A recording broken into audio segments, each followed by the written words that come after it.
Benita Navacerrada yearns to know where her father was buried more than 80 years ago. The 91-year-old hopes 2 mass graves found outside Madrid will yield answers and peace of mind. Currently being exhumed, they contain the remains of more than 100 people who were executed by forces of late dictator Francisco Franco in 1939, in the aftermath of Spain's civil war. I want to know where he was because we never knew, and seeing that many bodies are coming out, I think one of them could be my father. I'd feel joy, satisfaction, to be able to say that he's resting in peace and not thrown in there like a pig. They're all lying piled on top of each other. The exhumation of the first mass grave started last year with the financial support of Spain's leftist government and led to finding the remains of 12 people.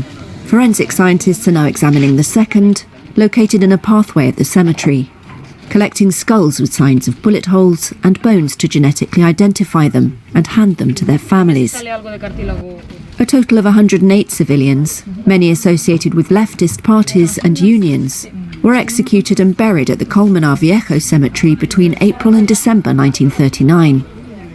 Navacerrada's father was a union leader, and he died when she was 7. Her mother was in prison at the time, and their 5 children were left alone.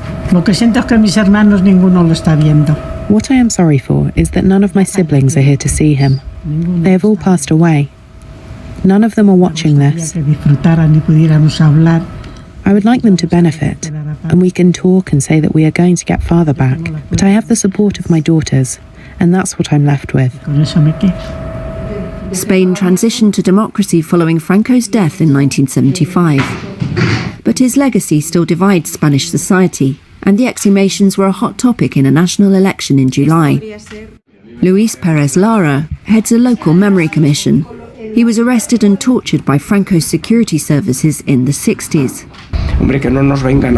Don't come to us now, he says to critics of exhuming the graves, and say we're the ones opening wounds.